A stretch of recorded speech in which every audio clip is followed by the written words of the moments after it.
আজকে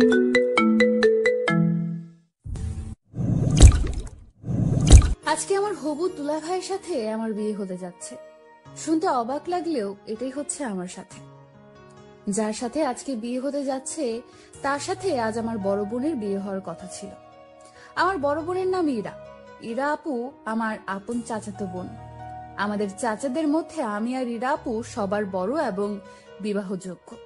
ইরা আপু আমার 2 বছরের বড়, দেখতে পরীর মতো সুন্দর, তার রূপের কাছে সবকিছু হার মানাবে। ইরা আপুর সাথে যার বিয়ে হওয়ার কথা ছিল তিনি এক দেখাতে পছন্দ করেন এবং বিবাহ করতে সম্মতি দেন। শুনলাম লোকটার নাকি বিশাল বড় ব্যবসা প্রতিষ্ঠান রয়েছে। তাদের আর্থিক অবস্থার তুলনায় আমাদের আর্থিক অবস্থা তেমন একটা মানানসই না। আমরা মধ্যবিত্ত পরিবারের মেয়ে, উনি বড় পরিবারের ছেলে। আপুকে যেদিন উনি দেখতে এসেছিল সেদিন আমি জানালা দিয়ে হালকা উকি দিয়ে দেখেছিলাম। সত্যি লোকটা খুব সুন্দর এবং হ্যান্ডসাম ছিল। লোকটা আপুকে দেখেই পছন্দ করেন এবং বিয়ের দিন তারিখ ঠিক করেন। আমরা সবাই খুব খুশি ছিলাম আপুর এই ঘরে বিয়ে হবে, তাই আমিও খুব মজা করছিলাম। সামনের সপ্তাহে আপুর আর অরণ্যের বিয়ে। ও, আপনাদের তো ওই লোকটার সাথে পরিচয় করিয়ে দেওয়া হলো না। ওনার নাম অরণ্য, বয়স 25, বাবার বড় ব্যবসা প্রতিষ্ঠান আছে, সেটা দেখাশোনা করেন। শুনেছিলাম ঢাকায় ওনাদের অনেকগুলো বাড়ি আছে আর টাকা পয়সার নাকি কোনো অভাব নেই। যেহেতু সামনের সপ্তাহে ইরা আপুর সাথে অরণ্যের বিয়ে, তাই আমি আগে থেকেই ঠিক করে রাখলাম হলুদে কি পরবো, বিয়েতে কি পরবো, বউ ভাতে কি পরবো। চিন্তা করেছিলাম আপুর বিয়েতে অনেক মজা করব। কত প্ল্যান করেছিলাম, সব প্ল্যান বিয়ের দিন মাটি হয়ে গেছে। কারণ সকালবেলায় কাকি এসে বলল, কি গো ইরার মা, ইরাকে তো কোথাও খুঁজে পাচ্ছি না। বড় কাকির কথা শুনে আমরা সবাই স্তব্ধ হয়ে গেলাম। আর কিছুক্ষণ পর পাত্রপক্ষ আসবে। এখন ইরা আপুকে খুঁজে পাওয়া যাচ্ছে না। ইরা আপু কোথায় গেল কেউ বুঝে উঠতে পারেনি। কারণ ইরা আপুর সাথে কারো কোনো সম্পর্ক আছে বলে মনে হয় না। থাকলে অবশ্যই কেউ না কেউ জানতো। তবে আপু কোথায় গেল এই প্রশ্ন সবার মনে বিদ্ধ করতে লাগলো।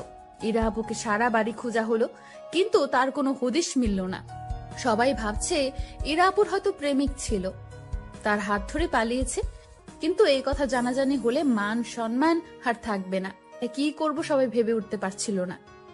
সবাই উপায় খুঁজতে লাগলো। হঠাৎ করে কাকা বাবাকে বলে উঠলো, অনন্যা তো বিবাহযোগ্য, অনন্যাকে বিয়ে দিলে কেমন হয়?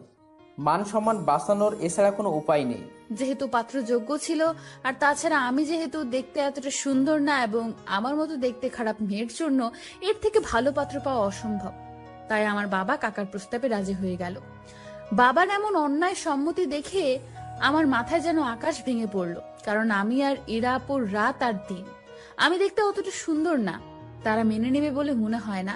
কিন্তু বাবা আর চাচার প্রচন্ড চাপে ইরা আপুর জায়গায় আমাকে কোণে সেজে বসতে হয় বিয়ের পিড়িতে। লাল টুকটুকে শাড়ি, ভারী গহনা পরে আমি কোণে সেজে বসে আছি। কিছুক্ষণের মধ্যে বরপক্ষ চলে আসবে।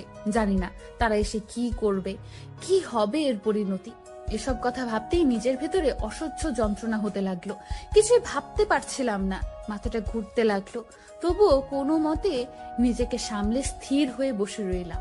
হঠাৎ কানে বাজতে লাগলো, বর এসেছে, বর এসেছে বলে চিৎকার করতে লাগলো। বরকে বরণ করা হলো। পাত্রপক্ষের সবাই কোণে দেখার জন্য রুমে প্রবেশ করলো। পাত্রপক্ষ আমাকে দেখে কোণে পাল্টানো হয়েছে বলে হইচই শুরু করলো। কিন্তু আমার বাবা আর কাকারা বলল কোণে ঠিকই আছে। পাত্রপক্ষকে চাপ দিল বিয়ে করার জন্য, না হয় ঝামেলা হবে। পাত্রপক্ষ চাপে পড়ে আমাকে বিয়ে করিয়ে নিতে রাজি হলো। নানান ঝামেলার পরা অবশেষে আমার বিয়েটা সম্পূর্ণ হলো। আজকে ইরাপুর জায়গায় অরণ্যের বউ হলো অনন্যা।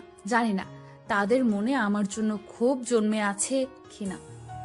জন্মালে বা কি করার আছে আমার? যা হবার তা তো হয়েছে। আমি তো চাইনি এমন কিছু হোক। আমারও তো অরণ্য ভাইয়ার প্রতি খুব খারাপ লাগছে, কারণ সে আসছে পরে বিয়ে করতে, আর বিয়ে করলো শেওড়া গাছের পেতনি।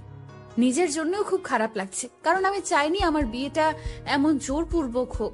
দেখতে খারাপ হলেও কখনো এটা নিয়ে আফসোস করিনি, কারণ নিজেকে সব দিক দিয়ে পারফেক্ট করে তোলার আপ্রাণ চেষ্টা করেছি। আর এই বিয়ে নিয়ে 8-10টা মেয়ের মতো আমারও একটা স্বপ্ন ছিল, আর আজকে চোখের সামনে আমার সব স্বপ্নগুলো ভেঙে গেল। নিজের অজান্তেই বুকের ভেতর হু হু করে উঠল। আর চোখ দিয়ে বৃষ্টি নামতে লাগলো।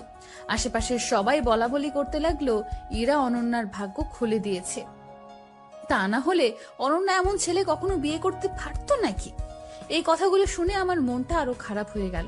ভাগ্যের কাছে এভাবে হেরে যাব ভাবতেই পারিনি। অবশেষে বিয়ে সম্পূর্ণ হলো। এখন কোণে বিদায় দেওয়ার পালা। আমার বাবা আমাকে অরণ্যের হাতে তুলে দিল। আমাকে অরণ্যের হাতে তুলে দেওয়ার পর তার মুখের দিকে তাকানোর সাহস পেলাম না। লজ্জায় আমি মুখ নিচু করে রাখলাম এবং কিছুক্ষণ পর গাড়িতে তুলে দিল। আমি বাবার বাড়ি ছেড়ে শ্বশুর বাড়ি যাচ্ছি, কিন্তু 8-10টা মেয়ের মতো স্বপ্ন নিয়ে যাচ্ছি না, হাজারো স্বপ্ন ভেঙে যাচ্ছি। ভাগ্যের পরিহাস এমন হবে বুঝতে পারিনি। অবশেষে ব্যস্ত শহরের পথ পেরিয়ে আমি শ্বশুরবাড়ি পৌঁছালাম। শ্বশুরবাড়ির বাকি সবাই আমাকে দেখে কানাকানি করতে লাগলো। কি সর্বনাশ করেছে অরণ্য! এক তো মধ্যবিত্ত ঘরে বিয়ে করেছে, তার মধ্যে মেয়ে হলো অসুন্দর। মেয়ে দেখার সময় সবার চোখ কপালে ছিল নাকি? এই মেয়েকে অরণ্যের সাথে মানায় না, এমন সর্বনাশ অরণ্য নিজ হাতে কেন করলো? এসব শুনে মনটা আরো ভাঙতে লাগলো। কোন রকম সবাই তুলে আমাকে ঘরে নিল। খেয়াল করলাম ঘরটা ভীষণ সাজানো গোছানো, চারদিকে ফুলের সুবাস ছড়াচ্ছে। আজ এই ঘরে ইরা আপু আসার কথা ছিল। ভাগ্যের লীলা খেলায় আমি আসলাম। ঘরে নিভু নিভু আলোতে চুপ করে বসে রইলাম। হয়তো এই সময় অন্য মেয়েরা বসে থাকে স্বামীর অপেক্ষায়, আর আমি বসে আছি এক অনিশ্চিত ভবিষ্যতের অপেক্ষায়। হঠাৎ খেয়াল করলাম অরণ্য ঘরে ঢুকেছে। ওনাকে দেখে আমার পুরো শরীর ভয়ে কাঁপতে লাগলো। জানি না কি কথা সম্মুখীন হতে হবে আমাকে। এসব ভেবে ভয়ে কুকড়ে যেতে লাগলাম। খেয়াল করলাম উনি আমার দিকে তাকিয়ে আছে। হঠাৎ করে লক্ষ্য করলাম আমার শরীর ভীষণ কাঁপছে। উপরে তাকালাম, মনে হলো ফ্যান আমার উপরে পড়ে যাবে। সবকিছু উল্টাপাল্টা লাগছে। আমার এখন কি করা উচিত বুঝতে পারছি না। কিছুক্ষণ পর চোখ বন্ধ করে ধপাস করে শুয়ে পড়লাম। আস্তে আস্তে শরীর নিস্তেজ হয়ে কাঁপতে লাগলো, কষ্ট হতে লাগলো খুব। হঠাৎ খেয়াল করলাম কেউ আমার হাত ধরেছে। হাত ধরে চোখে মুখে পানির ঝাপটা দিচ্ছে, কিন্তু চোখ খোলার মতো শক্তি আমি পাইনি। এবার মনে হয় কেউ আমার প্রেসার মাপছে, কিন্তু চোখ খোলার মতো শক্তি আমি পাইনি। আস্তে আস্তে আরো নিস্তেজ হতে লাগলাম। অনুভব করলাম আমার পাশে এখন কেউ নেই। নিজেকে খুব অসহায় মনে হলো। কিছুক্ষণ পর খেয়াল করলাম কেউ আমার মুখে কিছু একটা দিয়ে বলতেছে, এই যে আপনি এটা খেয়ে নিন, আপনার প্রেসার খুব নেমে গিয়েছে, একটু কষ্ট করে খান, হা করুন। কথাগুলো শোনার পর হা করার মতো শক্তি পাচ্ছিলাম না। কোনোভাবে নিজের মধ্যে শক্তি সঞ্চার করে হা করলাম। খেয়াল করলাম মুখে পানি দিচ্ছে। পানি না মিষ্টি বুঝতে বাকি রইল না, চিনির পানি। তাই নিজের মধ্যে শক্তি জুগিয়ে পানিটা খেলাম। খাওয়ার পর একটু ঝিম ধরে শুয়ে রইলাম।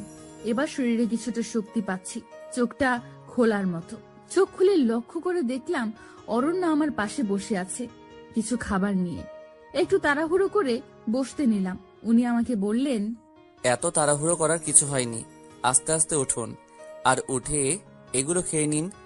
আপনাকে দেখে মনে হচ্ছে সকাল থেকে কিছু খাননি, তাই প্রেসার কমে গেছে। আপনি এগুলো খেয়ে নিন। সকাল থেকে আমার উপর দিয়ে যা গেছে এরপর গলা দিয়ে খাবার নামে নাকি? তবে আমি অনেক খেতে পারা একটা মেয়ে, সারাদিন কিছু না কিছু খেতাম। সত্যি বলতে এই মুহূর্তে আমার পেটে প্রচুর ক্ষুধা লেগেছে, তাই সামনে পোলাও রোস্ট দেখে লোভ সামলাতে পারলাম না। সামনে পেয়ে খেতে লাগলাম। হঠাৎ করে খাবার গলায় বাঁধলো। তখন উনি আমার সামনে এক গ্লাস পানি ধরলো। আমি পানিটা নিয়ে এক নিঃশ্বাসে খেয়ে ফেললাম। উনি আমাকে কি ভাবছে সেটা আমি দেখার প্রয়োজন মনে করছি না। আমি আমার আপন মনে খেতে লাগলাম। খাওয়া শেষ করে আমি রিল্যাক্স মুডে শুয়ে পড়লাম, আর উনি খাবার প্লেটটা টেবিলের উপরে রাখতে গেল। যাক, লোকটাকে যতটা খারাপ ভাবছি ততটা খারাপ না, এটা ভেবে মনটা শান্ত হলো। কিন্তু হুট করে উনি বললেন, আপনি কি ঘুমিয়ে পড়েছেন? না ঘুমালে আপনার সাথে একটু কথা ছিল। আমি নড়ে চড়ে বসলাম। না, আমি ঘুমাইনি। কেন, কি বলবেন বলুন? উনি এবার গম্ভীর গলায় বললেন, সত্যি বলতে সবার চাপে পড়ে আমি আপনাকে বিয়ে করেছি। আমি আপনার বোন ইরাকে প্রথম দেখাতে ভালোবেসে ফেলেছি। সেই জায়গায় আপনাকে কেন জানি না, চাইলেও মানতে পারছি না। আপনাকে আমি আঘাত দিয়ে কথাটা বলতে চাইনি। আমি সোজা সাপটা ছেলে, যা বলি সরাসরি। না মানারও একটা কারণ আছে। আশা করি আপনি যথেষ্ট বুদ্ধিমতী, আর সে কারণটা বুঝতে পেরেছেন।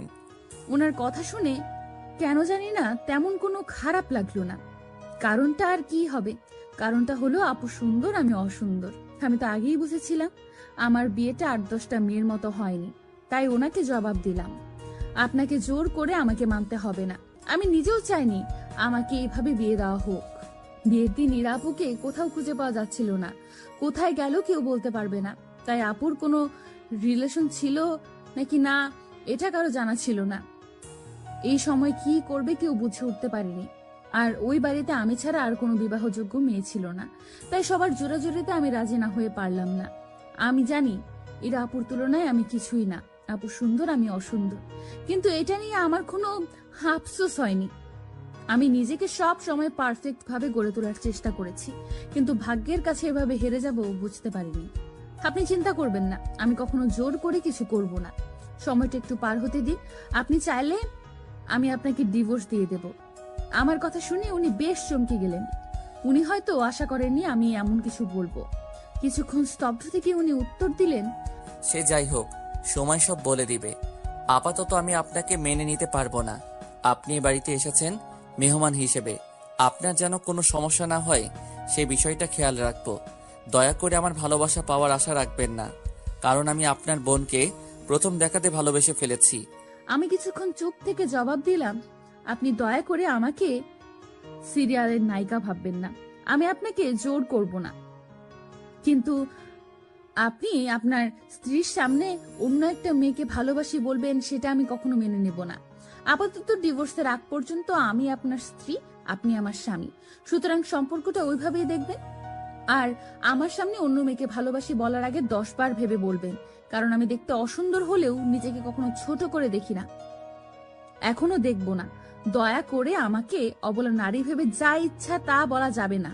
দোষটা তো আমার ছিল না, আমি তো আপনাকে জোর করে বিয়ে করতে চাইনি। ভাগ্য এভাবে সব ওলট পালট করে দিয়েছে, কিন্তু ভাগ্যের দোহাই দিয়ে নিজের জীবন বরবাদ করার মতো মেয়ে আমি নই। এবার আমি ওনার দিকে খেয়াল করে দেখলাম ওনার মুখটা বেশ চুপসে গেছে। গেলেই বাকি, আমি কেন ওনার এইসব কথা শুনে নিজেকে ছোট করব? আর এটা বাংলা সিনেমা না, আর আমি নায়িকা শাবানা না। সুতরাং যতদিন আমি অরণ্যের বউ হিসেবে আছি আমি আমার অধিকার আদায় করে নিব, তবে সেটা জোর করে নয়, ভালোবাসা দিয়ে।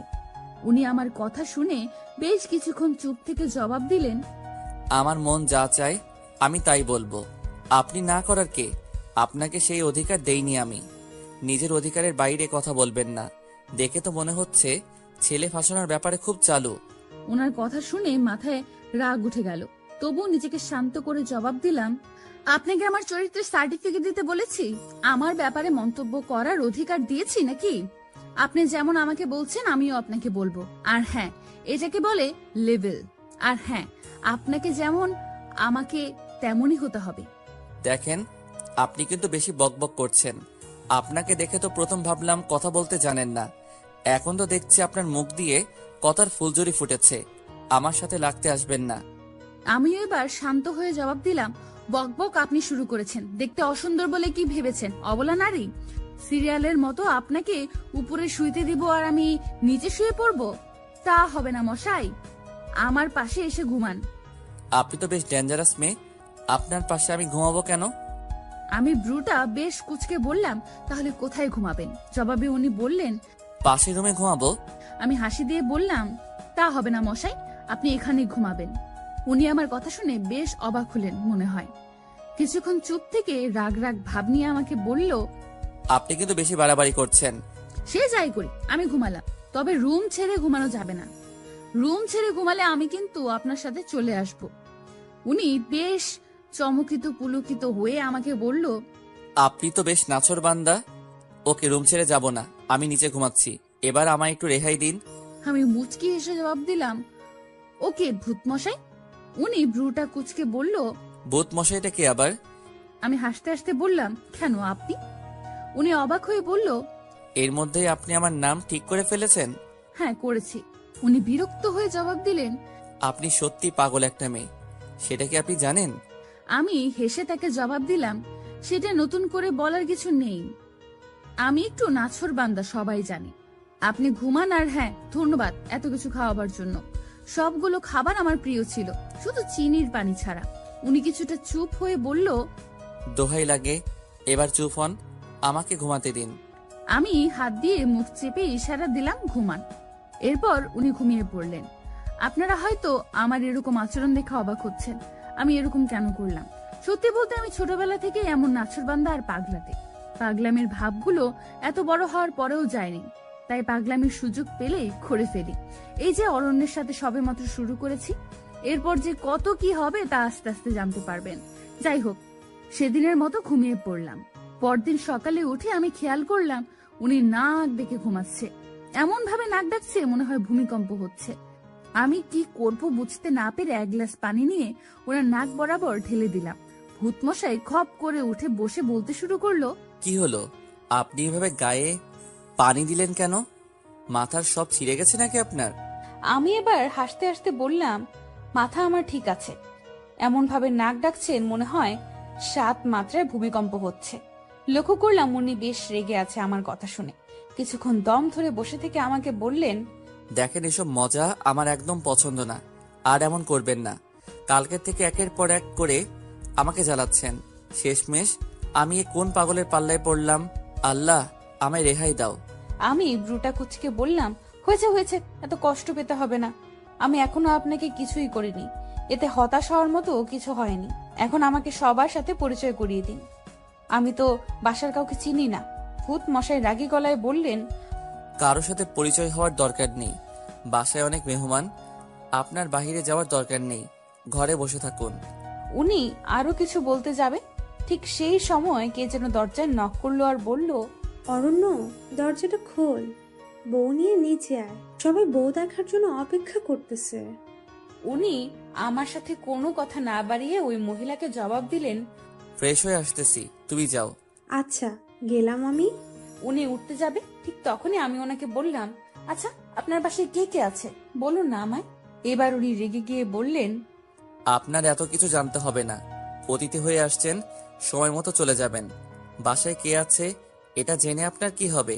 ওনার কথাগুলো শুনলে গা জ্বলে যায়, কিন্তু আমিও নাছরবান্দা। যতক্ষণ না বলবে আমি ওনাকে উঠতে দিব না। তারপর আমি বললাম, আপনি না বললে আপনাকে উঠতে দিব না, আগে বলেন কে কে আছে। বলবো না কে কে আছে? কি করবেন আপনি? আপনি একরোখা হলেও আমিও আপনার চাইতে বেশি একরোখা। আমি কিছুই বলবো না। আমি গলায় একটা কাশি দিয়ে বললাম, বলতে হবে না, যান ওয়াশরুমে যান। উনি আমার হার মানা দেখে বেশ খুশি হলো, কিন্তু যখন ওয়াশরুমে যেতে লাগলো আমি পাটা বাড়িয়ে দিলাম। আমার পায়ে ওনার পা লেগে হুচুট খেয়ে পড়ে গেলেন। তখন তিনি বললেন, আমি মুচকি এসে বললাম, কোথায়, আমি তো কিছু করিনি। আপনি বলেননি তাই শাস্তি পাচ্ছেন। যদি এবারও না বলেন তাহলে আপনার জন্য আরো অনেক কিছু অপেক্ষা করছে। এবার ভেবে দেখুন কি করবেন। উনি বেশ ভালো করেই বুঝতে পারলেন আমি আসলে একটা নাছরবান্দা। ইচ্ছে করে এমন করেছেন কেন বলেন? আমার পরিবারে বাবা, মা, আমি আর আমার বড় বোন আছে।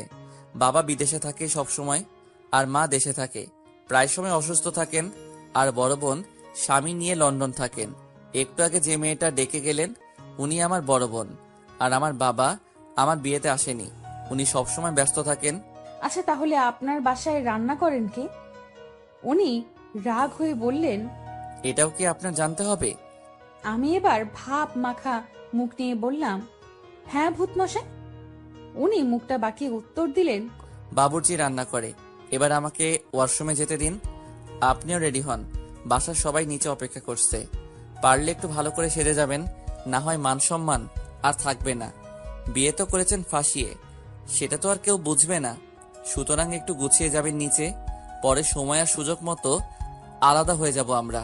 আশা করি বুঝতে পারছেন। কথাটা শুনে বুকের ভেতর কাঁপতে লাগলো। যতই হোক উনি এখন আমার স্বামী হয়, কোনো মেয়েই চাইবে না সে ডিভোর্সি হোক।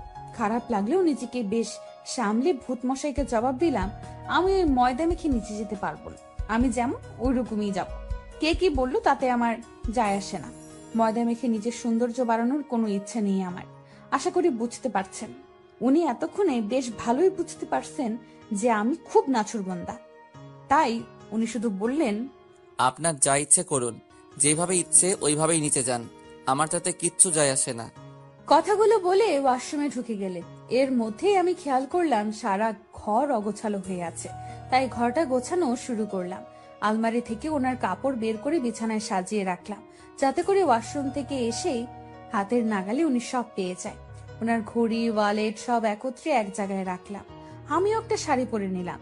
যতটুকু সম্ভব নিজেকে ময়দা ছাড়া গোছানোর চেষ্টা করলাম। সব কিছু ঠিক করতে করতে খেয়াল করলাম উনি ওয়াশরুম থেকে বের হয়েছে। ওয়াশরুম থেকে বের হয়ে সারা ঘরটা দেখে একটু অবাক হয়েছে। বিছানার উপর ওনার কাপড়গুলো দেখে বললেন, এখানে এগুলো কে রেখেছে? ঘরটা এত তাড়াতাড়ি পরিপাটি করে কে গুছিয়ে দিয়ে গেল? আমি লাজুক স্বরে জবাব দিলাম, এসব কিছু আমি করেছি। আমার কথা শুনে উনি বেশ চুপসে গেলেন। চুপসানো মুখ নিয়ে আমাকে বলল, এত কিছু করতে কেউ তো আপনাকে বলেনি, এত কিছু করতে গেলেন কেন? আমি বেশ সাজালো গলায় জবাব দিলাম, আমার ঘর আমি গুছিয়েছি, তাতে আপনার কি মশাই? উনি ভ্রু কুচকে বলল, আপনার ঘর মানে? এটা আপনার ঘর কবে হলো? আমি হাসি হাসি মুখে উত্তর দিলাম, স্বামীর ঘরেই তো স্ত্রীর ঘর হয়। বিয়েটা যেভাবেই হোক, ডিভোর্সের আগ পর্যন্ত আমি আপনার স্ত্রী, আপনি আমার স্বামী, সুতরাং ঘর গোছাতে আমি পারবো নিশ্চয়ই। ভূতমশাই রাগী গলায় বললেন, আপনি একটু বেশি বকেন। আর আপনাকে এই ড্রেস বের করতে কে বলেছে? আমি তো এটা পরবো না। আমার কাছে এটা ভালো লেগেছে, তাই এটা বের করেছি। এটা পরলে আমি খুশি হব। উনি এবার গম্ভীর একটা মুড নিয়ে জবাব দিলেন, আপনার খুশিতে আমার কি যায় বা আসে? করছেন তো ফাঁসিয়ে বিয়ে, আবার অধিকার ফলাতে আসছেন। লজ্জা হওয়া উচিত আপনার। এই কথাটা শুনে বুকের ভেতর হু হু করে কষ্টের সাইরেন বেজে উঠল। চোখের কোণে হালকা মেঘও জমতে শুরু করলো। তবুও নিজেকে অনেক শক্ত করে ওনাকে বললাম, আপনার ইচ্ছে মতো পরে নিন, সমস্যা নেই। তারপর উনি ওনার পছন্দ মতো একটা ড্রেস পরলেন, কিন্তু আমিও কম নাছোড়বান্দা নয়, এর শাস্তি ওনাকে পেতেই হবে। কি করে কি করা যায় বেশ ভাবতে শুরু করলাম। ভাবতে ভাবতে চিন্তার আকাশে হাবুডাবু খেতে লাগলাম। হঠাৎ করে ভূতমশাইয়ের তুড়ির শব্দে চিন্তার ঘোর কাটলো। ভূতমশাই তুড়ি বাজাতে বাজাতে বললেন, এই যে আপনি উপরে তাকিয়ে কি দেখছেন? না তেমন কিছু না, কিছু হয়েছে বলুন। আপনি আর কোনোদিন আমার অনুমতি ছাড়া আমার আলমারিতে হাত দিবেন না, বুঝছেন? আমি কথাটা শুনে বেশ এসে লুটুপুটি খাচ্ছিলাম। লুটুপুটি খেয়ে তুড়ি বাজাতে বাজাতে বললাম, ওই হ্যালো, আলমারিতে হাত দিতে অনুমতি লাগে নাকি? আমাকে জ্ঞান দিতে আসবেন না, আমি অন্যায় কিছু করিনি। উনি বেশ বিরক্ত হয়ে আমাকে বললেন, আপনি সত্যি পাগল একটা মেয়ে। আপনার মাথার তার সব ঢিলা। আমি আবার হাসতে হাসতে বললাম, ভূতমশাই একটু ভুল বলে ফেলছেন। উনি ওনার বিরক্ত মাখা মুখ নিয়ে প্রশ্ন করলেন, কি ভুল শুনি? আমি হাসি দিয়ে বললাম, আমার মাথার তার ঠিলা না। তো আপনার মাথার তার কি? আমার মাথার তার তো সব ছিঁড়া। এবার খেয়াল করলাম ওনার মুখের বিরক্তির মাত্রা বেশ বৃদ্ধি পেয়েছে। বিরক্তি মাখা মুখ নিয়ে বললেন, দোহাই লাগে, এবার চুপ করুন। আপনার বকবক থামান, এবার নিচে চলুন, আমাকে মুক্তি দিন। আমি আমার শাড়ির আঁচল নাড়তে নাড়তে বললাম, চলুন। এবার দুজনে নিচে গেলাম। নিচে যাওয়ার পর খেয়াল করলাম সবাই আমার দিকে কেমন ভাবে তাকাচ্ছে, আর আমার দিকে দেখে বলছে, অরণ্যের কি কপালে চোখ ছিল নাকি? এমন একটা মেয়ে কেউ বিয়ে করে আনে নাকি? তার উপর মেয়ের পরিবার বেশি ধরি না। কি দেখে অরণ্য এই মেয়েকে বিয়ে করলো আল্লাহ জানে। একের পর এক এইসব কথা শুনে আমার মনটা ভীষণ খারাপ হতে লাগলো। সবাই শুধু আমার বাহ্যিক সৌন্দর্য নিয়ে সমালোচনা করছে, আমার ভেতরটা বোঝার চেষ্টা করলো না। ভেতরের মানুষটা কেমন আমি সেটা কেউ জানার প্রয়োজন মনে করলো না।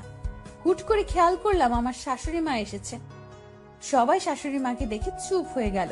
শাশুড়ি মা এসে আমাকে দেখে বললেন, তোমার নাম কি মা? আমি চট করে ওনাকে সালাম করে বললাম, আমার নাম অনন্যা। উনি হাসি দিয়ে বললেন, বাহ, খুব সুন্দর নাম। আমি মাকে বললাম, মা আপনি এদিকে এসে বসেন। মা, আপনি অসুস্থ শরীর নিয়ে কষ্ট করে এখানে আসলেন কেন? শুনেছি ডাক্তার নাকি আপনাকে বেড রেস্ট দিয়েছে। এ শরীর নিয়ে এখানে আসার কি দরকার ছিল? আপনি বললে আমি আপনার রুমে চলে যেতাম। আমি আপনার রুমটা চিনলে সকালে উঠে আমি আপনার রুমে চলে যেতাম, কিন্তু আপনার রুমটা চিনি না। তাছাড়া এই বাড়িতে আমি নতুন, তাই চিনতে পারিনি। চিনলে আমি চলে যেতাম। মা, কষ্ট হয়নি তো আসতে? উনি এক রাশ হাসি নিয়ে বললেন, আমার মাটা দেখে অনেক সুন্দর করে কথা বলে। আমার মাটা যেমন রূপবতী তেমনি গুণবতী। মায়ের মুখে রূপবতী কথাটা শুনে যেন নিজের চোখে অঝরের বৃষ্টি নামতে লাগলো। জীবনে প্রথম কেউ আমাকে রূপবতী বলেছে। নিজেকে সামলাতে অনেক চেষ্টা করলাম, কিন্তু জানি না কেন আঘাতটা সামলাতে পারলাম না। তাই মাকে ধরে হু হু করে কেঁদে বললাম, মা আপনি আমাকে রূপবতী বলছেন? আমাকে আজ পর্যন্ত কেউ রূপবতী বলেনি। আপনার মুখে রূপবতী কথাটা শুনে কেন জানি না আবেগটাকে সামলাতে পারলাম না। শাশুড়ি মা আমার মাথায় হাত বুলিয়ে দিয়ে বললেন, সবাই তোমার বাইরের রূপটা দেখেছে, কিন্তু ভেতরের রূপটা কেউ দেখেনি। তোমার ভেতরের রূপটা যদি কেউ দেখতো তাহলে সবাই তোমাকে রূপবতী বলতো। আমি যে তোমার ভেতরের রূপটা উপলব্ধি করতে পেরেছি, যার কারণে তুমিই আমার কাছে সবচেয়ে রূপবতী। আমি আমার মেয়ের মুখে সব শুনেছি বিয়ের ব্যাপারে। শোনো মা, আমার ছেলে তোমার কপালে ছিল, তাই তোমার সাথে এভাবে বিয়ে হয়েছে। আমার ছেলের ভাগ্যে তুমি ছিলে। কে কি বললো কান দিবে না, কারণ মানুষ যাই বলুক, নিজের কাছে যেটা সঠিক মনে হবে সেটাই করবে। মানুষের কাজ কথা বলা। মনে রাখবে, যখন তোমাকে কেউ নেতিবাচক মন্তব্য করবে, ভেবে নিবে সে তোমার জয়ে ঈর্ষান্বিত। তাই তোমার মুখে তার মন কাতর হয়েছে বলেই তোমার নামে সেই নেতিবাচক মন্তব্য করেছে। জীবন চলার পথে অনেক বাধা আসবে, লক্ষ্য স্থির রেখে সামনে এগিয়ে যেতে হবে। মানুষের কথায় কান দিয়ে নিজের লক্ষ্য থেকে বিচ্যুতি হবে না। মায়ের কথাগুলো শুনে মনে আরো ভরসা পেলাম। মাকে জড়িয়ে ধরে আবেগে আরো কাঁদতে শুরু করলাম। মা আমার মাথায় হাত বুলিয়ে বললেন, পাগলিটা কাঁদছে কেন? শোনো মা, আজকে রাতের পর থেকে বাড়িটা ফাঁকা হয়ে যাবে। নীলাও চলে যাবে রাতের ফ্লাইটে লন্ডনে। বাড়িতে আমি, তুমি, অরণ্য ছাড়া কেউ থাকবে না। প্রতিদিন বাবুর্চির রান্না খেতে খেতে বিরক্ত হয়ে গিয়েছি। আমি জানি আমি এবার চিন্তামুক্ত, কারণ আমাকে আর বাবুর্চির রান্না খেতে হবে না। আমার বৌমা আমাকে সব রান্না করে খাওয়াবে। কিরে মা, খাওয়াবি না? আমি চোখে পানি মুছতে মুছতে বললাম, কেন পারবো না? এত ছোট একটা আবদার পালন করতে পারবো না মেয়ে হয়ে? তাহলে আমি তোমার কেমন মেয়ে? চিন্তা করো না, আমি সব গুছিয়ে নেব। আমাকে শুধু বুঝিয়ে দিও আর দোয়া করো। উনি হাসতে হাসতে বললেন, সে তো অবশ্যই। চারপাশে এ সময় বেশ নিস্তব্ধতা বিরাজ করছে, সবাই চুপ হয়ে গেছে। খেয়াল করলাম আমার ভূত মশাই আমার দিকে আলুর মতো চুপসানো মুখ নিয়ে হা করে তাকিয়ে আছে। আমিও এই সুযোগে নিজেকে একটু পাগলামি থেকে বিরত রাখতে পারলাম না। সুযোগ বুঝে ভূত মশাইকে চোখ টিপুনি দিলাম। ভূত মশাই আমার চোখ টিপুনি দেখে একটু নড়ে চলে দাঁড়ালো। আমি ভূত মশাইয়ের দিক থেকে মনোযোগ সরিয়ে মায়ের দিকে তাকিয়ে বললাম, মা এবার ঘরে চলুন। বেশিক্ষণ এভাবে থাকা ঠিক হবে না। আপনি আমার সাথে ঘরে চলুন আর আমাকে আপনার ঘরটা চিনিয়ে দিন, যাতে করে পরে যেতে আমার অসুবিধা না হয়। মা হাসতে হাসতে বললেন, চল আমার সাথে চল। আমি মাকে নিয়ে ঘরে গেলাম আর মা আমার হাতটা ধরে বললেন, দেখো মা, অরণ্য বেশ সরল সোজা সাপটা স্বভাবের ছেলে। তুমি অরণ্যকে ভালো রেখো, তুমি তাকে কখনো কষ্ট দিও না। আমি মায়ের হাতটা চেপে ধরে বললাম, মা বিয়েটা যেভাবেই হোক না কেন, আমি এখন অরণ্যের স্ত্রী। অরণ্যের ভালো মন্দের বিষয়টা আমি মাথায় রাখবো। আপনি শুধু আমার জন্য দোয়া করবেন। মা আবার আমার মাথায় হাত বুলিয়ে দিয়ে বললেন, দোয়া করি অনেক সুখী হও। মায়ের আবদার মাখা স্পর্শ নিয়ে বের হলাম রুম থেকে। মায়ের রুম থেকে বের হয়ে দেখলাম ভূত মশাই এক জায়গায় স্থির হয়ে দাঁড়িয়ে আছে। এই সুযোগ আমার প্ল্যানটা কাজে লাগানোর। আমি একটু কোক মুখে নিয়ে ভূত মশাইয়ের কাছে গিয়ে জোরে হাঁচি দিলাম আর সব কোক ওনার গায়ে ফেললাম। উনি বেশ লাফিয়ে উঠে বললেন, আমি ভালো করে জানি আপনি ইচ্ছে করেই এমন করেছেন। কেন করেছেন এমন? আপনি আমার সাথে এমন করেন কেন? মাকে তো দেখলাম খুব হাত করে ফেলছেন। ফাঁসানোর ব্যাপারে আপনি অনেক বড় ওস্তাদ। মাকেও ফাঁসিয়ে দিয়েছেন। সে আমি যা ইচ্ছে করি, আপনার কি? যান ড্রেসটা চেঞ্জ করে আগের ড্রেসটা পরে আসেন, যেটা আমি পছন্দ করে দিয়েছি। আমার কথা শুনেননি তো, তাই এমন হলো। মাঝে মাঝে বউয়ের কথা শুনতে হয়, নয়তো এমন অনাকাঙ্ক্ষিত ঘটনা ঘটতে পারে। এই কথা শোনার পর ওনার আর বুঝতে বাকি রইল না আমি ইচ্ছে করে এমন করেছি। কিন্তু ওনার মুখে এখন তেমন রাগের ছাপ দেখতে পেলাম না। তবুও মুখটা একটু বেঁকিয়ে জবাব দিলেন, আপনার পছন্দের ড্রেসটা পরবো না, কারণ আপনাকে আমার ভালো লাগে না। ইরাকে প্রথম দেখায় ভালো লেগে গিয়েছিল, যে ভালো লাগাটা আপনার প্রতি চাইলেও আনতে পারছি না। আমি এবার হালকা করে ওনার কাছে গেলাম। কাছে গিয়ে বললাম, প্রথম দেখায় ভালো লাগার চেয়ে দেখতে দেখতে ভালো লাগাটা অনেক শ্রেয়। আপনি আমাকে দেখতে থাকুন। এই কথা বলে চোখ টিপুনি দিয়ে আবারও বললাম, ওই ড্রেসটা পরলে অনেক ভালো লাগবে, পরবেন কিন্তু। পরবো না। এই কথা বলে তিনি তাড়াহুড়ো করে রুমে চলে গেলেন। কিছুক্ষণ পর খেয়াল করলাম উনি সিঁড়ি দিয়ে নামছে। আমি ওনাকে দেখে পুরো অবাক, কারণ আমি যেই ড্রেসটা পরতে বলেছি সেই ড্রেসটা পরেছে। আমি তো ওনার দিক থেকে চোখ সরাতে পারছিলাম না। হুট করে উনি আমার কাছে এসে বললেন, ভাববেন না আপনার কথা রাখতে পড়েছি। আমার ড্রেস আমি পরবো, যা ইচ্ছে তা পরবো। আমি এবার আর কোনো কিছু বললাম না, শুধু মুচকি একটু হাসি দিয়ে বললাম, আচ্ছা ঠিক আছে, কিছু ভাববো না। ছোটখাটো খুনসুটি দিয়ে সারা দিন পার করলাম। সন্ধ্যার দিকে একে একে সব মেহমান চলে গেল। নীলা আপুরও রাতের ফ্লাইটে লন্ডনে চলে গেলেন। যাওয়ার আগে শুধু বলে গেল, বিয়ে যেভাবেই হোক আমি যেন সব কিছু ম্যানেজ করে নিই। আমি আশ্বাস দিলাম সব ঠিক করে নিব। পরিবারের এমন সাপোর্ট পাবো আশাও করিনি। সবাই আমার পাশে আছে এটা ভেবে মনে আরো ভরসা পেলাম। সারা দিন পার করে রাতে ঘুমাইতে গিয়ে রুমে দেখি ভূতমশাই কি যেন কাজ করতেছে। আমি এক মগ কফি নিয়ে তার দিকে এগিয়ে দিয়ে বললাম, এই যে আপনার কফি। উনি আমার হাত থেকে কফি নিয়ে কফিতে এক চুমুক দিয়ে কিছুটা টেস্ট বোঝার চেষ্টা করলো মনে হয়। আর একটু পর আমাকে বললেন, কফিটা কে বানিয়েছে? আমি লজ্জা মাখা মুখে বললাম, কেন? কফিটা ভালো হয়েছে তাই। আমি লজ্জা মাখা মুখে বললাম, কফিটা আমি বানিয়েছি। উনি এবার মুখটা আলুর চপের মতো করে ফেললেন। হলক্রমে উনি আমার প্রশংসা করে ফেলেছেন। এটা মনে হয় ওনার উচিত হয়নি, তাই মুখটাকে বাংলার 5 করে ফেললেন। এবার মনে হয় আমাকে একটু পচিয়ে ওনার দায়িত্ব পালন করবে। যা ভেবেছিলাম তাই করেছে। উনি ওনার মুখটাকে বাংলার 5 বানিয়ে আমার দিকে তাকিয়ে বললেন, এই জন্যই বলি টেস্টটা এত জঘন্য কেন। আমি ওনার কথার ভ্রুক্ষেপ না করে একটু মুচকি হাসি দিয়ে চলে গেলাম। পরের দিন সকালে উঠে সব রান্না করলাম। রান্না করে মায়ের খাবার নিয়ে মায়ের রুমে চলে গেলাম। মা আমাকে দেখে হাসি মাখা মুখ নিয়ে বলে উঠল, কিরে মা, এখন এত খাবার নিয়ে আসলি কেন? এত খাবার কোথায় দেখলে তুমি? এতগুলো সব খেতে হবে তোমাকে, নয়তো সুস্থ হবে না। আমার কাছে খাবার নিয়ে কোনো ফাঁকি দিতে পারবে না। খাইতে না চাইলে মায়ের দিয়া জোর করে খাওয়াবো। উনি হাসতে হাসতে আমার মাথায় হাত দিয়ে বললেন, বুঝতে পেরেছি, আমার আর ফাঁকি দেওয়া যাবে না। তা দাও, খেয়ে নেই। আমি মাকে খাওয়াতে লাগলাম আর একের পর এক গল্প শুনতে লাগলাম।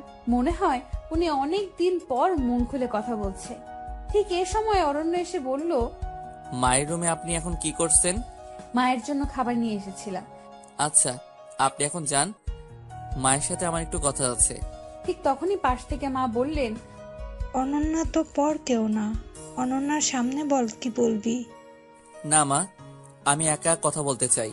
আমি আর কিছু না বলে মায়ের পাশ থেকে উঠে চলে আসলাম। কিছুক্ষণ পর উনি কথা শেষ করে খাবার খেতে আসলেন। আমি খাবারগুলো খেতে দিলাম। খেয়াল করলাম গপ গপ করে খাবার খাচ্ছে। এরপর আমি বললাম, আরে মশাই আস্তে খান, সব শেষ হয়ে গেলে আবার রান্না করব। মানে এগুলো কে রান্না করছে?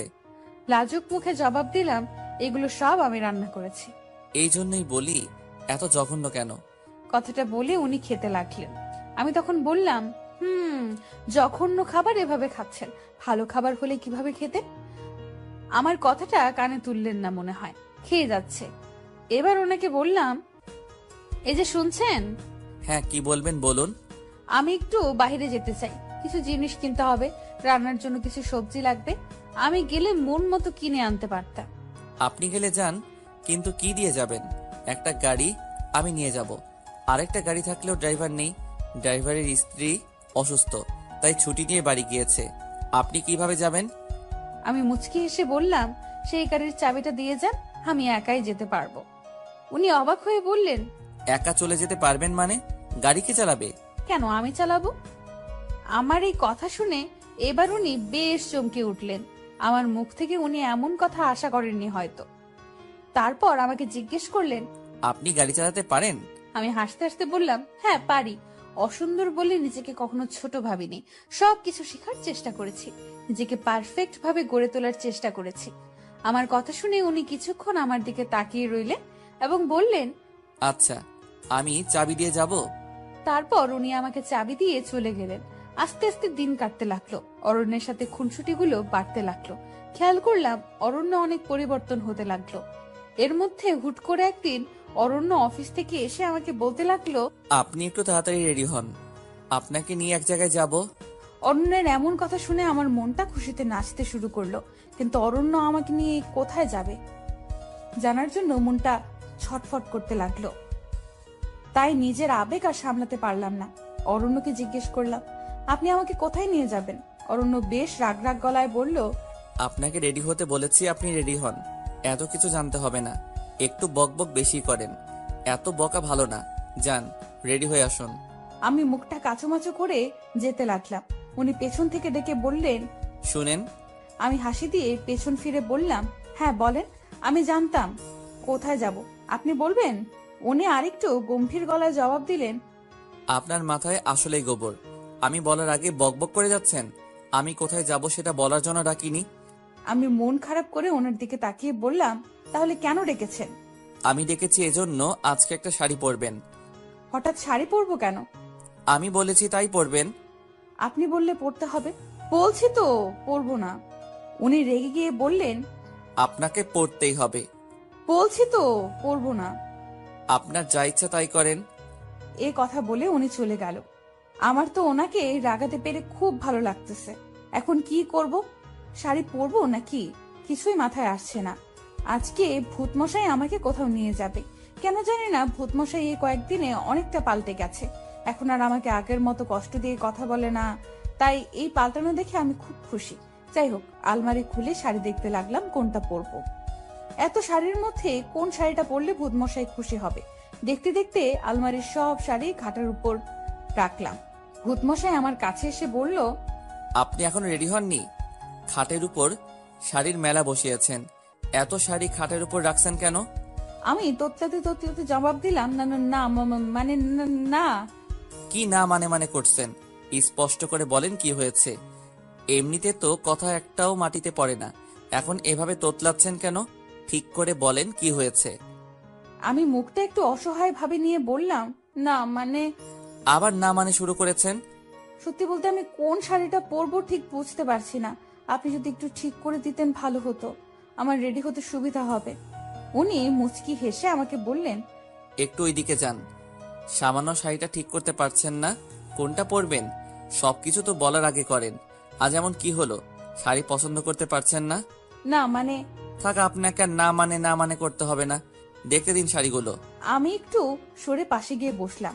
উনি আমার পাশে এসে বসলেন এবং সব শাড়ি থেকে একটা শাড়ি হাতে নিয়ে বললেন, আপনি বরং কালো শাড়িটা পরুন, পরলে ভালো লাগবে। কালো শাড়ির কথা বলাতে আমার মনের ভেতর কেমন করে উঠল, কারণ আমি ফর্সা না তাই। এরপর আমি ওনাকে বললাম, আমি তো ফর্সা না, তাই আমাকে কালো শাড়ি মানাবে বলে মনে হচ্ছে না। কালো শাড়িতে কালো লাগবে আমাকে, একদম পেতনি মনে হবে। আপনি আমাকে অপমান করার জন্য এমন বলেছেন, তাই না? উনি আমার কথায় মনে হয় বেশ বিরক্ত হলো। হয়তো আমার মুখে এমন কথা আশা করেনি, তাই উনি বিরক্তি মাখা মেজাজে আমাকে বললেন, আপনার মতো সাহসী মেয়ের মুখে এমন কথা মানায় না। মা তো বলেছে সৌন্দর্য ভিতরে থাকে, বাহিরে সৌন্দর্য কোনো সৌন্দর্য না। আপনাকে না হয় আমি ভিতর থেকে দেখলাম। আপনি কালো শাড়িটা পরুন। আপনাকে অপমান করার কোনো ইচ্ছা আমার নেই। আপনার যদি মনে হয় আমি অপমান করার জন্য বলেছি, তাহলে পরার দরকার নেই। এই কথাটা বলে উনি রুম থেকে বের হয়ে গেলেন। আমি এখন কি করব বুঝে উঠতে পারছি না। অবশেষে চিন্তা ভাবনা করে কালো শাড়িটা পরে নিলাম। এই প্রথম আমি কালো শাড়ি পরলাম। কালো ছিলাম বলে কখনো কালো ড্রেস পরিনি। আজকে কালো শাড়িটা পরাতে নিজের কাছে নিজেকে কেন জানি সুন্দর লাগছে। হালকা একটু পাউডার মুখে মেরে নিলাম। হঠাৎ করে খেয়াল করলাম উনি রুমে প্রবেশ করেছেন। রুমে প্রবেশ করে আমাকে দেখে বললেন, বাহ, আপনাকে খুব সুন্দর লাগছে। কালো কাজল পরলে আরো সুন্দর লাগবে, সাথে একটা বড় খোপা করলে। আমি কালো, তার উপর কালো কাজল পরলে চোখগুলো আরো কালো দেখাবে। সাদা কালো কোনো ভেদাভেদ নেই, ভেদাভেদ তো মানুষের দৃষ্টি করে। আপনাকে সুন্দর দৃষ্টিতে কেউ দেখলে অবশ্যই তার কাছে সুন্দর লাগবে। মানুষকে সুন্দর অসুন্দর তখন লাগে যখন মানুষের দৃষ্টি সুন্দর অসুন্দর হয়। আপনি চাইলে কালো কাজল পরতে পারেন, আপনাকে ভালো লাগবে। ভূতমশাইয়ের কথাগুলো শুনে মনের ভেতর রোমাঞ্চকর অনুভূতি আসলো। ওনার মুখে এমন কথা শুনে নিজের মধ্যে অসম্ভব ভালো লাগা কাজ করছে। সত্যি কখন যে ওনাকে ভালোবেসে ফেলেছি বুঝতে পারিনি। হঠাৎ করে ওনার ডাকে চিন্তার ঘোর কাটলো। কি ব্যাপার, কোথায় হারিয়ে গেলেন? না মানে। আবার না মানে? হয়েছে হয়েছে, এবার চটপট রেডি হন, আমি নিচে নামছি। এই বলে অরণ্য নিচে নামতে লাগলো। দরজার সামনে গিয়ে পেছনে তাকিয়ে বলল, এই যে শুনুন। জি বলেন। একটা টিপ পড়লে খারাপ লাগবে না, আর মাথায় খোপা করুন। অরণ্যের মুখে এসব কথা শুনে আমি লজ্জায় লাল হয়ে গেলাম। অরণ্য এভাবে আমাকে বলবে আমি কখনো ভাবিনি। অরণ্য এ বলে বাহিরে গেল। আমি টিপ আর খোপা করে নিচে নামলাম। খেয়াল করলাম মা নিচে বসে আছে। মা আমাকে দেখে বললেন, আজকে আমার মা অনন্যা এত খুশি, কোথায় যাচ্ছে? মায়ের কথা শুনে আরো লজ্জা পেলাম। লজ্জায় লাল হয়ে নিচে তাকিয়ে রইলাম। মা আমার এই হাল দেখে কাছে আসলো আর আমার মাথার উপরে হাত তুলে বলল, আজকে অন্যের সাথে ঘুরতে যাওয়া হচ্ছে, এতেই এত লজ্জা? আজকে মাকে অনেক সুন্দর লাগছে, দেখি হাতটা দাও। আমি মায়ের দিকে হাত বাড়িয়ে দিলাম। মা তার হাত থেকে বালাজোড়ো খুলে আমার হাতে পরিয়ে দিয়ে বলল, বিয়ের পর হাত খালি রাখতে হয় না, হাতে সবসময় চুড়ি পরে থাকতে হয়। যাও, তোমার তো আর আনন্দের শেষ নেই, স্বামীর সাথে ঘুরে এসো। আমার মহাজনও কাল পরশু আসবে, তখন আমিও ঘুরবো। তখন আমাদের প্রেম দেখে হিংসে করো না। আমি হাসতে হাসতে মাকে বললাম, কি যে বলো না মা, আমি তো তোমার বন্ধুর মতো। যাও মা, দেরি হলে অরণ্য রাগ করবে। আমি রেডি হয়ে বের হলাম। খেয়াল করলাম উনি গাড়ির সামনে দাঁড়িয়ে আছে। আমাকে দেখে আমার দিকে এক নজরে হা করে তাকিয়ে আছে। আমি লজ্জায় আরো কাতর হয়ে গেলাম। লজ্জায় কাতর হয়ে ওনাকে বললাম, কি ব্যাপার, কি দেখছেন? তেমন কিছু না। তাহলে এইভাবে তাকিয়ে আছেন? এমনি তাকিয়ে আছি। সব কি তোমাকে বলতে হবে? এত বাচাল মেয়ে এত বকতে পারে? লক্ষ্য করলাম অরণ্য আমাকে তুমি করে বলছে। আমার যে কি খুশি লাগছে বলে আপনাদেরকে বোঝাতে পারবো না। মনটা খুশিতে নাচতে লাগলো। হুট করে উনি ডাক দিল আর বলল, অনন্যা, এভাবে মূর্তির মতো দাঁড়িয়ে আছো কেন? না মানে, আজকে তোমার মুখ থেকে না মানে গেল না। এই যে আমাকে তুমি করে বললেন, তাই আর কি। তুমি আমার বয়সে ছোট, তোমাকে কেন আপনি ডাকবো? তোমাকে তুমি করেই ডাকবো। শুনো, জি বলুন। আজকে তুমি গাড়ি চালাবে, আমি তোমার পাশে বসবো। আমি খুশিতে লাফ দিয়ে গাড়িতে উঠতে লাগলাম আর বললাম, আচ্ছা আচ্ছা। আমি উঠতে যাব, ঠিক তখনই একটা হোঁচট খেলাম। উনি আমাকে জাপটে ধরে বলতে শুরু করলো, তোমার চটপটে আর পাগলামি স্বভাব আর গেল না, আস্তে ওঠো। এরপর আমি আস্তে করে গাড়িতে উঠলাম। ভূত মশাইও গাড়িতে উঠলেন। আমি গাড়িটা স্টার্ট দিয়ে বললাম, কোথায় যাবেন মশাই? উনি আমাকে রাস্তা বলে দিল। আমিও যেতে লাগলাম। আস্তে আস্তে একটা রেস্টুরেন্টের সামনে চলে আসলাম। রেস্টুরেন্টে দুজনে ঢুকলাম। এরপর অরণ্য আমায় আস্তে করে একটা জায়গায় নিয়ে গেল। জায়গাটা পুরো মোমবাতি দিয়ে সাজানো, পরিপাটি।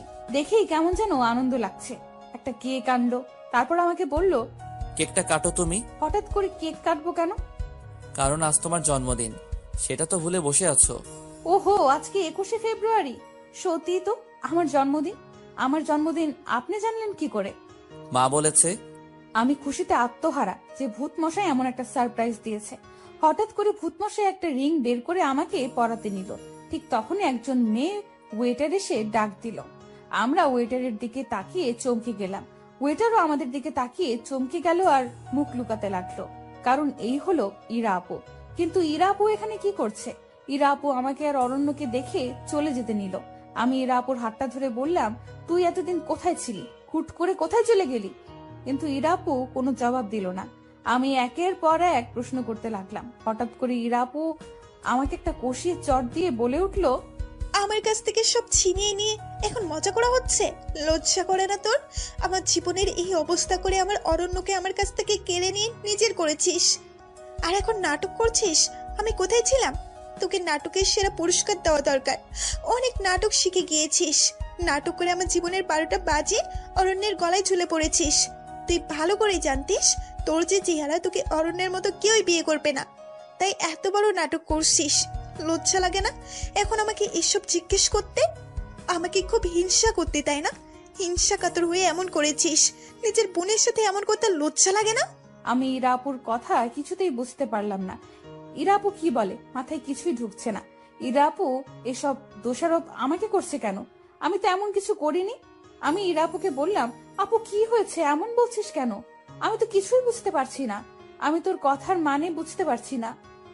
আমাকে কেন এসব বলছিস? আমি কেন নাটক করতে যাব? কেন তোর ক্ষতি করতে যাব? আপু আমাকে মুখটা বেঁকিয়ে রাগান্বিত হয়ে বলল, এখন তো অরণ্যের সামনে নাকা শাসবি। একদম কিছু বুঝিস না। আর বুঝবি কিভাবে? তুই তো কিছুই করিস না, তাই না? আপু আমি তোমার কথার মানে বুঝতে পারছি না।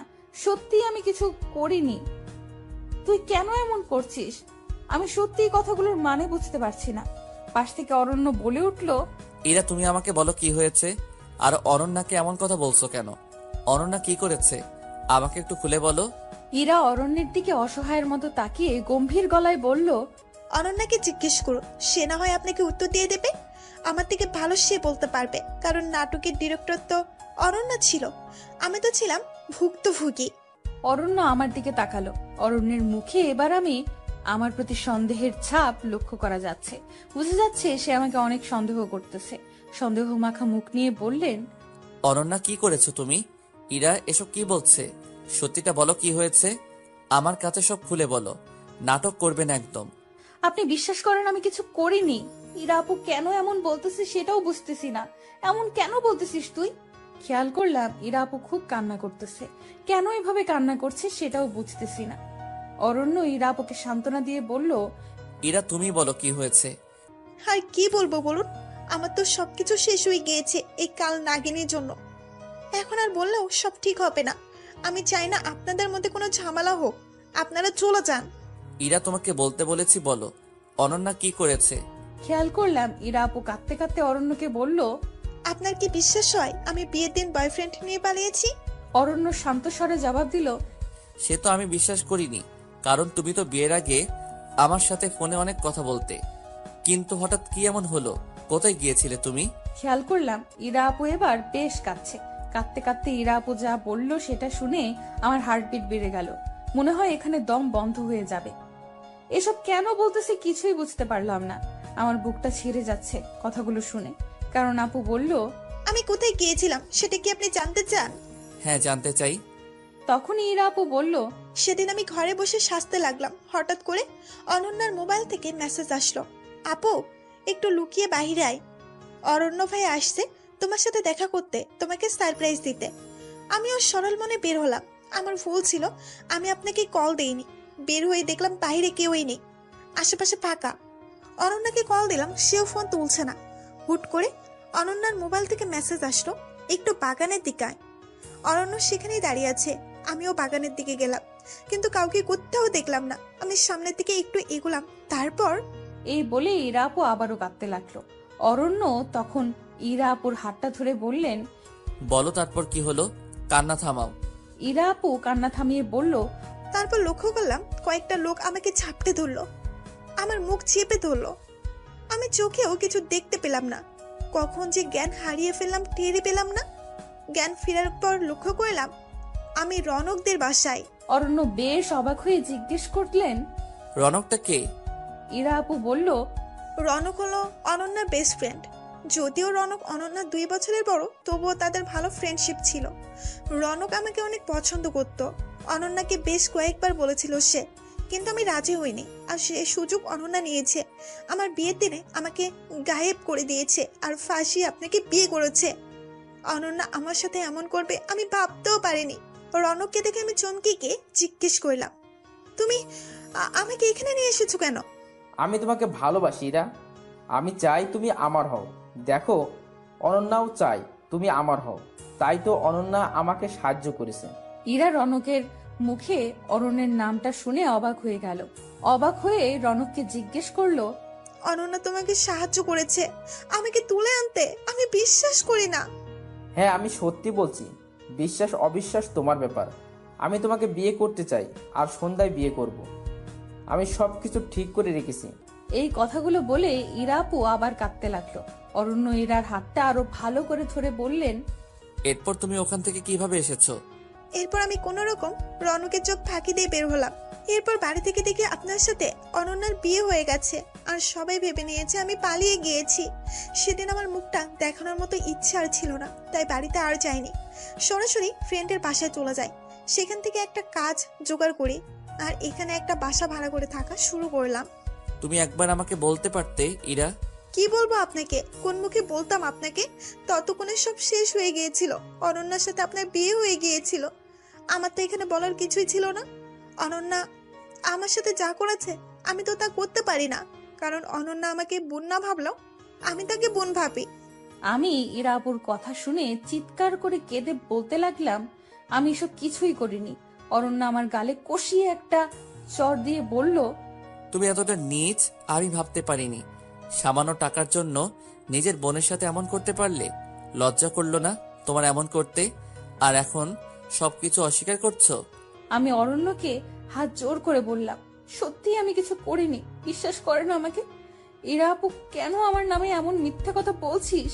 কেন অরণ্যের চোখে আমাকে খারাপ বানাচ্ছিস? দেখতে অসুন্দর হতে পারি, কিন্তু আমার মনে উচ্চ আশা ছিল না, টাকা পয়সার মোহ আমার ছিল না। তাহলে কেন এমন বলতেছিস? কি ক্ষতি করেছি আমি তোর? তুই তো আমাকে চিনিস আমি কেমন, তাহলে কেন এসব বলতেছিস? জবাবে ইরা আপু বলল, কি ক্ষতি করেছিস জিজ্ঞেস করতে লজ্জা করে না তোর? আর কি ক্ষতি করার বাকি রাখছিস তুই? যা তুই আর অরণ্য সংসার কর, আর এখানে আসিস না। ওপাশ থেকে অরণ্য বলে উঠল, আমার সাথে অনন্যা যাবে না, তুমি যাবে? ইরা আপু অবাক হয়ে উত্তর দিল, আমি কোথায় যাব? আমার সাথে আমার মায়ের কাছে যাবে, আর মায়ের কাছে সব বলবে। আর যে কষ্ট অনন্যা তোমাকে দিয়েছে সেটা আমি অনন্যাকে ফিরিয়ে দিব। তুমি আমার সাথে চলো। না, আমি চাই না আপনাদের মাঝে কোনো ঝামেলা হোক। ঝামেলা তো তুমি করনি, ঝামেলা করেছে অনন্যা, সেটা শাস্তি তুমি কেন পাবে? আমি অরণ্যকে অনেকবার বোঝানোর চেষ্টা করলাম, কিন্তু বোঝাতে পারলাম না। অরণ্য ইরাপুর কথা বিশ্বাস করেছিল, আমার কথার কোনো মূল্যই দিল না। আর ইরাপু কেন আমার নামে মিথ্যা বললো সেটা বুঝতে পারতেছি না।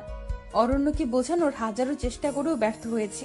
অরণ্য ইরাপুর হাতটা ধরে বের হয়ে গেল, আর আমাকে যে রিংটা পরাতে চেয়েছিল সেটা মেঝেতে পড়ে গেল। অরণ্য সেটা ফেলেই চলে গেল। আমি রিংটা হাতে নিয়ে কাঁদতে লাগলাম। কেন আমার সাথে এমন হলো? কি ক্ষতি করেছি আমি? কেন আমাকে এভাবে কষ্ট দেওয়া হলো? আমি তো কারো কোনো ক্ষতি চাইনি। কাঁদতে কাঁদতে এক দৌড়ে রেস্টুরেন্ট থেকে বের হলাম। খেয়াল করলাম অরণ্য আর ইরা আপু গাড়ি নিয়ে চলে গিয়েছে। আমার বুকে বেশ কষ্ট হতে লাগলো। একে তো অরণ্য আমাকে ফেলে রেখে গিয়েছে, তার উপর অরণ্য জানতো আমি এখানে কিছুই চিনি না। কিভাবে পারলো আমাকে আমার ভূত মশাই ফেলে রেখে যেতে? আমি তো কিছু করিনি। তাহলে আমার ভূত মশাই কেন আমাকে বিশ্বাস করলো না? কেন আমাকে এত কষ্ট দিল? আমি তো ইরাপুর কোনো ক্ষতি করিনি। তাহলে ইরাপু কেন এমন বলল? কেন আমার অরণ্যকে আমার কাছ থেকে কেড়ে নিতে চাইলো? এত কষ্ট কেন দিল আমায়? আল্লাহ, আমি তো কোনো প্রশ্নের উত্তর খুঁজে পাচ্ছি না। আমি কি করব তুমি বলে দাও। এই মুহূর্তে আমার হাতে 1 টাকাও ছিল না। এখন আমি বাসায় যাব কিভাবে? তবু একটা সিএনজি ভাড়া করলাম। ভাড়া করে বাসায় চলে গেলাম। বাসার দারোয়ানের কাছ থেকে টাকা নিয়ে ভাড়া দিলাম। ঘরের ভেতরে ঢুকতেই দেখলাম রনক ভাইয়া দাঁড়িয়ে আছে। রনক ভাইকে দেখে আমার মাথায় আগুন ধরে গেল, কারণ রনক ভাইয়ের কারণেই ইরা আপু আমাকে ভুল বুঝলো। নিজেকে আর সামলাতে পারলাম না। রনক ভাইকে গিয়ে বললাম, আপনার কি দরকার ছিল এত বড় নাটক করার? ইরা আপুকে কেন ভুল বুঝিয়েছেন? আমি কি ক্ষতি করেছি আপনার? রনক ভাই কোনো কথা বলছে না। আমার রাগ যেন আরো বেড়ে গেল। মন চাইছে রনক ভাইকে একটা কষিয়ে চড় দেই। তাই করতেছিলাম, এমন সময় অরণ্য এসে পেছন থেকে আমার হাতটা ধরে ফেললো। আমি অরণ্যের দিকে ফিরতেই অরণ্য আমাকে জড়িয়ে ধরলো। আমি বুঝতে পারছি না কি হচ্ছে এসব। অরণ্য জড়িয়ে ধরার সাথে সাথে খেয়াল করলাম চারদিকে আলো আরো বেড়ে গিয়েছে। ইরা আপু, রনক ভাই, আমার কিছু বান্ধবী বলে উঠলো, হ্যাপি বার্থডে অনন্যা। এখন আর আমার মাথায় কোনো কিছু কাজ করছে না। এসব কি হচ্ছে? আমার মাথাটা খুব ঝিমাতে লাগলো। পরক্ষণেই জ্ঞান হারালাম। জ্ঞান ফেরার পর খেয়াল করলাম অরণ্য আমার পাশে চিন্তামগ্ন হয়ে বসে আছে। আমার জ্ঞান ফেরার সাথে সাথে আমাকে বললেন, ঠিক আছো তো তুমি? কিছু হয়নি তো? হঠাৎ করে সবার এতটা পরিবর্তন দেখে কেন জানি না নিজের কাছে খুব অবাক লাগছে। খেয়াল করলাম সামনে ইরা আপু আর রনক ভাই দাঁড়িয়ে আছে। আমি ওদের দেখে রেগে যেতে লাগলাম। ঠিক তখনই অরণ্য আমাকে শান্তস্বরে বলল, অরণ্যা, ওদেরকে কিছু বলো না, ওরা এতক্ষণ যা করছে আমার কথাই করেছে। অরণ্যের কথা শুনে আমি যেন আকাশ থেকে পড়লাম। কি বলে এইসব? মাথার উপর দিয়ে যাচ্ছে। আমি অবাক হয়ে জিজ্ঞেস করলাম, মানে? আমি তো কিছুই বুঝতে পারছি না। অরণ্য একটু মুচকি হেসে বলল, কিছু বুঝতে হবে না, আগে তোমাকে একটা সংবাদ দেই। ইরা কোথায় গিয়েছিল সেটা তো সবার অজানা ছিল। ইরা রনকের সাথে পালিয়ে গিয়ে বিয়ে করেছিল। আমি কথাটা শুনে বেশ অবাক হয়ে বললাম, তাহলে একটু আগে ঘটে যাওয়া ঘটনাটি কি আমার স্বপ্ন ছিল? ওরা বিয়ে করলে একটু আগে এমন করলো কেন? ইরা আপু পাশ থেকে বলে উঠল, তুই একটু শান্ত হ, আমি সবটা বলছি। আমি নিজেকে শান্ত করে বললাম, এবার বল। রনকের সাথে আমার সম্পর্ক ছিল 3 বছরের। রনক তোকে কিছু বলেনি, কারণ আমরা ভাবছিলাম তোকে সারপ্রাইজ দেব, কিন্তু হঠাৎ করে আমার বিয়ে ঠিক করায় সব ঝামেলা পাকালো। কি করব কিছুই বুঝতে পারছি না। শেষমেশ বিয়ের দিন সকালে মনে হলো নিজের ভালোবাসাকে এইভাবে কুরবানি করা ঠিক হবে না। তাই রনককে ফোন দিয়ে বললাম, রনক, তুমি কি চাও আমরা এক হই? ইরা, তুমি এখনো একথা জিজ্ঞেস করছো? তুমি যা করতে বলবে তাই করব। তুমি শুধু আমাকে ছেড়ে যেও না প্লিজ। তাহলে বাগানের কাছে চলে আসো। রনক আমার কথা শুনে বাগানের কাছে আসলো, আর আমি সুযোগ বুঝে রনকের সাথে পালিয়ে যাই। তাহলে একটু আগে যে কাহিনী বলেছিলে সেটা কি ছিল? আমার প্রশ্নের জবাবে সবাই একটু হেসে নিল। সবার হাসি দেখে এবার সত্যি আমার গা জ্বলে যেতে লাগলো। রেগে গিয়ে বললাম, কি হলো বলবি তো? অরণ্য মুচকি হেসে বললেন, 4টা মাস খুব জ্বালাইছো আমাকে, তাই এর শাস্তি ভালোবাসি শব্দটা বলার আগেই দিতে হতো। আরেকটু সারপ্রাইজ দেওয়ার বাকি ছিল। হুট করেই ইরার সাথে দেখা, তখন ইরাকে নিয়েই প্ল্যানটা করি। এরকম প্ল্যানটা কে করলো শুনি? অরণ্য হাসি হাসি মুখ নিয়ে বলল, আমি করেছি। এরকম প্ল্যানটা করেছে বলে অরণ্যের প্রতি আমার খুব অভিমান জমে গেল। অভিমানে গাল ফুলিয়ে বসে রইলাম। ইরা আপু বলল, আচ্ছা অরণ্য, থাক তুই। আর আমি রনক বাইরে গেলাম। তোদের মান অভিমানের পালা শেষ কর। আর চটটা দেওয়ার জন্য সরি, জোরে লাগেনি তো? নাটক করতে গিয়ে ক্যারেক্টারের মধ্যে ঢুকে গিয়েছিলাম। ইরা আপুর কথাটা শুনে অভিমান আরো বেড়ে গেল। তাই অভিমানী গলায় বললাম, হয়েছে, জুতা মেরে গরুদান করতে হবে না। ইরা আপু হাসি দিয়ে রনক ভাইয়াকে নিয়ে চলে গেল, আর আমি গাল ফুলিয়ে বসে রইলাম। অরণ্য আমার দিকে তাকালো, কিন্তু আমি অভিমানের কারণে অরণ্যের দিকে তাকালাম না। অরণ্যের চোখ যেন আমার দিক থেকে সরছে না। আমি যেন তার চোখের নিশানা থেকে সরাতে পারছি না। ক্রমশই আমার অভিমান কমতে লাগলো। তবুও অভিমান ধরে রাখতে চেষ্টা করলাম, কিন্তু অভিমান ধরে রাখতে পারলাম না। তাই অরণ্যকে জড়িয়ে ধরে আবেগে কাঁদতে লাগলাম। কাঁদতে কাঁদতে বললাম, আমাকে এইভাবে কষ্ট দেওয়ার কি দরকার ছিল? আমি যদি হারিয়ে যেতাম ওই জায়গা থেকে। আমি তো আমার অনন্যাকে চিনি, যে সে বাসা খুঁজে আসতে পারবে সেটা আমার খুব ভালো করেই জানা ছিল। সারপ্রাইজটা কেমন লাগলো? খুব বাজে লাগছে। এইভাবে আর সারপ্রাইজ দিবেন না। নাটক করতে গিয়ে তো রিং ফেলে আসলেন। খেয়াল করলাম অরণ্য আমার এই কথা শুনে অট্ট হাসি দিচ্ছে। তাই আমি বললাম, কি ব্যাপার, এত হাসি দিচ্ছেন যে? হাসি দিচ্ছে এই জন্য, আমি যে রিংটা ফেলে এসেছি সেটা নকল রিং ছিল। আসল রিংটা আমার কাছে। নাটকটা বাস্তবমুখী করার এক অভিন্ন প্রচেষ্টা আর কি। এত বড় চালবাজ! যান, আপনার সাথে আর কথা বলবো না। অরণ্য এবার আমাকে জড়িয়ে ধরলো। মনে হচ্ছে তার নিঃশ্বাসের শব্দ আমি শুনতে পাচ্ছি, তার হার্টবিটের আওয়াজ আমি শুনতে পাচ্ছি। এবার কানের কাছে মুখটা হালকা করে নিয়ে বললেন, আই লাভ ইউ আমার পেতনি। এবার যেন তার প্রতি থাকা সকল অভিমান দুমড়ে মুচড়ে শেষ হয়ে গেল। অভিমানটা টিকিয়ে রাখার ব্যর্থ চেষ্টা করলাম, কিন্তু পারলাম না। আমি ফিসফিস করে বললাম, আই লাভ ইউ টু ভূতমশাই। আমার মতো কালো মেয়েকে ভালোবাসলেন কিভাবে? মানুষের দৃষ্টি সুন্দর অসুন্দরের বৈষম্য করে। আমার দৃষ্টিতে তুমি সবচেয়ে বেশি সুন্দরী। অরণ্যের মুখে এই কথাটা শুনে আমি যেন কোথাও নিমেষেই হারিয়ে গেলাম। কিছু বলতে চাইলেও আর বলতে পারছি না, কারণ গলাটা থরথর করে কাঁপতে লাগলো। অরণ্য এবার আমার চোখটা হাত দিয়ে চেপে ধরলো আর বলল, আমার সাথে একটু চলো। আমি বললাম, কোথায়?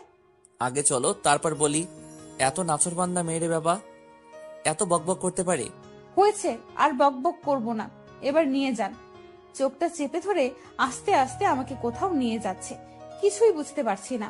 হুট করে চোখ খুললাম, খেয়াল করলাম আমি ছাদে, চারদিকে মোমবাতি দিয়ে সাজানো।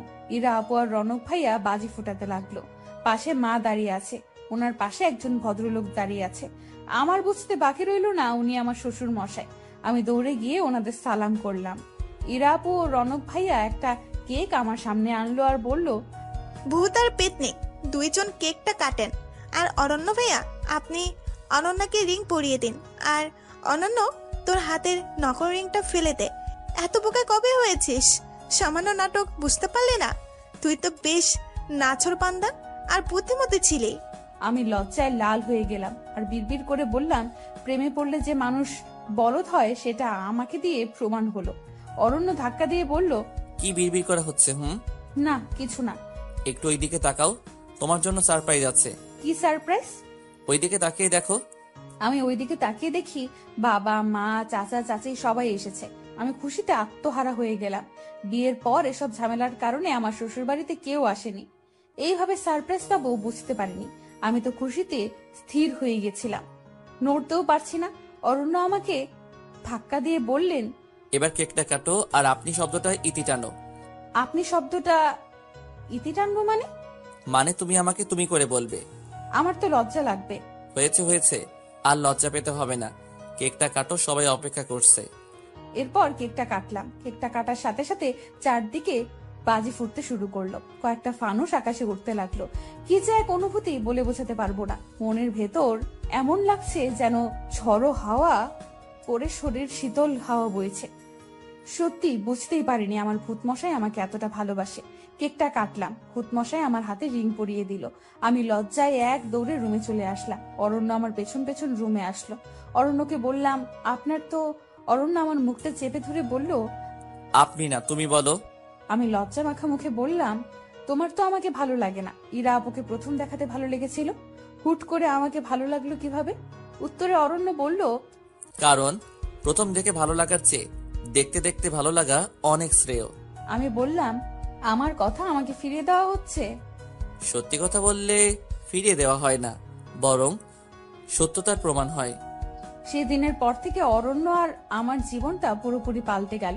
দেখতে দেখতে 3টা বছর কেটে গেল। এর মধ্যে আমি পুত্র সন্তানের মা হলাম। একদিন পাশের বাসার ভাবি আমার সন্তানকে দেখতে এসে বললেন, অনন্য ভাবি, আপনার বিয়েটা যেন কিভাবে হয়েছে? আমাদের হঠাৎ বিয়ে হয়েছে। ভুল ত্রুটি ক্ষমার দৃষ্টিতে দেখবেন। ভালো লাগলে লাইক কমেন্ট করে সাথে থাকবেন। জানি না গল্পটা দিয়ে আপনাদের মনে কতটুকু জায়গা করে নিয়েছি। কষ্ট করে গল্প লিখলাম আপনাদের জন্য। পারিশ্রমিক না দিয়ে চলে যাবেন।